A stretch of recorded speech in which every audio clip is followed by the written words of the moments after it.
Motion perception की theories क्या है? Theories of motion perception. हर चीज़ की कोई ना कोई एक्सप्लेनेशन साइंटिस्ट जो काम कर रहे हैं इन टॉपिक्स पे वो ढूंढते हैं।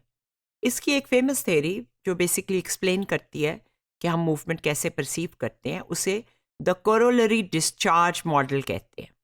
जब एक मोटर सिग्नल एमएस हमारे आई मसल्स के ज़रिए ब्रेन को पहुंचता है, so I can follow a moving object, a corollary discharge signal CDS उस मोटर सिग्नल से अलग होता है और वो जाता है। जब ये सीडीएस जो है वो हमारे कंपेरेटर यानी जहाँ पे सारी इंफॉर्मेशन जमा होनी है वहाँ पहुँचता है, तो वो ब्रेन को एक सिग्नल भेजता है कि आई मूव कर रही है।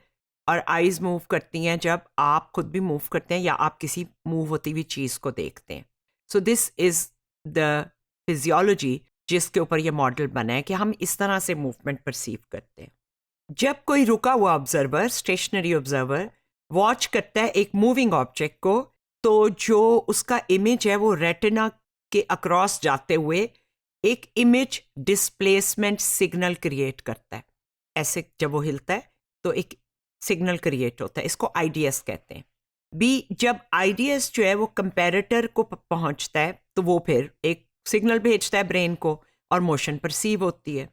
अगर ऐसा हो कि सीडीएस और कोरोलरी डिस्चार्ज सिग्नल और इमेज डिस्प्लेसमेंट सिग्नल यानी आईडीएस एक ही वक्त में कंपैरेटर को पहुंच जाए, तो ये ऐसा होगा जैसे एक शख्स अपनी आंखों से अपनी नज़रों से स्कैन कर रहा हो किसी स्टेशनरी सीन को, तो फिर कोई ब्रेन को सिग्नल नहीं जाता और कोई मोशन परसीव नहीं होती। अंधेरे में आई मूवमेंट्स जब होती हैं तो इमेज जो है वो स्टेशनरी रहता है। आपको रेटिना के ऊपर एक ब्लीच्ड वाइट एरिया नज़र आ रहा है, लेकिन जो कोरोलरी डिस्चार्ज सिग्नल है वो कंपैरेटर को जाता है, तो आपको इमेज मूव करता हुआ महसूस होता है। अंधेरे कमरे में कई दफ़ा फॉल्स मूवमेंट परसीव हो जाती है। वो डॉट हिल नहीं होता, लाइट का हिल नहीं रहा होता, लेकिन आपकी आइज़ क्योंकि अंधेरे में काम कर रही हैं और बाकी सिग्नल्स एब्सेंट हैं यानी इंफॉर्मेशन, तो फिर वो इस तरह महसूस होता है जैसे कि वो मूव कर रहा है। अब ये खातून जो मुस्कुरा रही हैं, वो जब अपनी आईलिड को हिलाती हैं, पुश करती हैं एक ही जगह पे आइज़ को रख के, तो उनको ऐसे लगता है जैसे दुनिया हिल गई हो।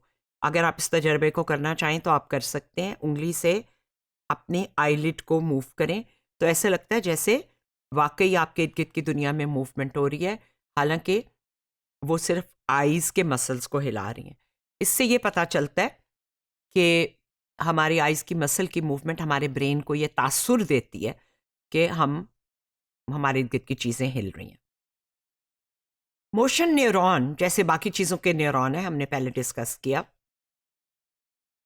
ये जो हमारे एक्स्ट्रा सेट्रियल कोर्टेक्स में, बंदर के कोर्टेक्स में है, जब एक बार जो है वो न्यूरॉन के जो रिसेप्टिव फील्ड है उसके क्रॉस स्वीप करती है, जाती है, तो न्यूरॉन ए में आप देखेंगे फायर करता है जब वो लेफ्ट को जाती है, और जब वो राइट को जाती है तो वो फायर नहीं करता। इसका मतलब है स्पेसिफिक न्यूरॉन है जो खास किस्म की मोशन की डायरेक्शन के लिए फायर करते हैं। ये जो पैटर्न है ये फायरिंग का आपको नज़र आ रहा है।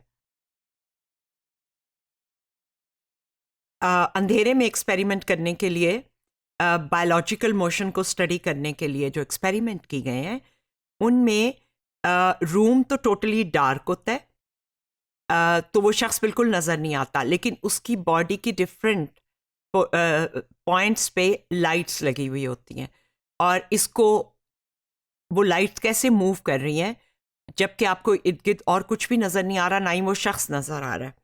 ये भी एक एक्सपेरिमेंट होता है मूवमेंट को स्टडी करने के लिए।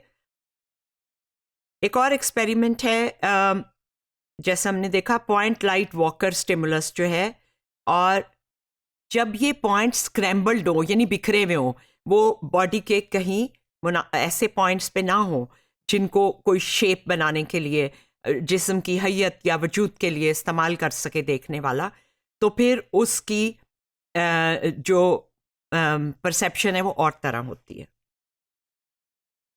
बायोलॉजिकल मोशन स्टिमुलस जो है वो ए में आपको नज़र आ रहा है, बी में स्क्रैम्बल स्टिमुलस है, सी में नॉइज़ ऐड की गई है, डॉट्स एंड लाइंस और फजूल चीज़ें शामिल कर दी गई हैं, और डी में ये बताया गया है कि उसको लग कैसे रहा है। तो आप देख रहे हैं कि सी में तो मूवमेंट इस तरह लग रही है कि कोई चल रहा है, लेकिन डी में आके उसके अंदर और चीज़ें ऐड होने की वजह से ये परसीव नहीं कर पा रहे। ये रीड एंड विंसन के एक्सपेरिमेंट पे रिप्रेजेंटेशनल मोमेंटम के लिए ये टेस्ट है। पिक्चर्स जो हैं वो जो नीचे हैं वो टेस्ट ऑब्जेक्ट की हैं, मेमोरी पिक्चर की हैं, और वो जो what would appear in the same position as or higher than the memory picture, यानी उन्होंने देखी और फिर मेमोरी से बताया कि वो कहाँ पे थी फ्रेम के अंदर, तो वो आप उससे हायर उसको महसूस होती है। हम इसको रिप्रेजेंटेशनल मोमेंटम कहते हैं, ये देखने के लिए कि याद कैसे रहता है कि वो चीज़ कहाँ पे थी और किस तरह मूव कर रही थी। इसी तरह इम्प्लाइड मोशन के लिए स्टडीज़ हुई हैं।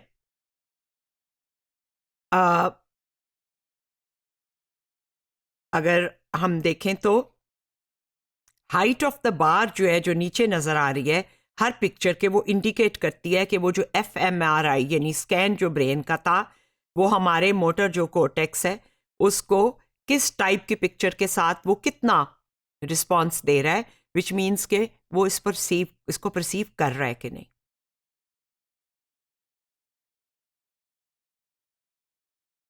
ये रामाचंद्रन एंड एंस्टिस का एक एक्सपेरिमेंट है। रामाचंद्रन एक बहुत मशहूर न्यूरो साइंटिस्ट हैं जिन्होंने विजन पे बहुत काम किया है, अमेरिकन साइंटिस्ट हैं।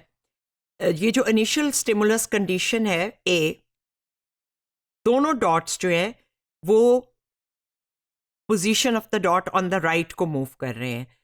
बी में क्या हो रहा है कि आपने उसमें एक स्क्वायर प्लेस कर दिया है। अब इससे परसेप्शन की जो मूवमेंट की जो परसेप्शन है वो चेंज हो गई है लोअर डॉट की, और अब लोअर डॉट जो है वो राइट को स्क्वायर के अंदर जाता हुआ महसूस हो रहा है। हम जब मूवमेंट की परसेप्शन करते हैं अपने इर्द गिर्द के इन्वायरमेंट में, तो बग़ैर इन चीज़ों को समझे हुए हमारा ब्रेन ऑटोमेटिकली ये सब कर रहा होता है। इस तरह की लैब रिसर्च और एक्सपेरिमेंट्स का मकसद ये है कि ये समझा जाए कि हम आखिर कौन सी कंडीशंस हैं जिनमें हम परसीव करते हैं और कब हमें धोखा हो सकता है। क्योंकि वहाँ पे लैब में इस धोखे को स्टडी करने से जब आप रियल लाइफ में कोई एरर देखते हैं, या आप किसी मोशन के अंदर कोई डेफिशिएंसी देखते हैं, या किसी के ब्रेन डैमेज की वजह से उसकी मूवमेंट परसेप्शन में कोई कमी या ज़्यादती देखते हैं, या उसकी मूवमेंट परसेप्शन के कुछ असूल गायब देखते हैं, तो फिर ये एक्सपेरिमेंट हमारे काम आते हैं कि किन कंडीशंस में हमारी नज़रें हरकत के बारे में धोखा खा सकती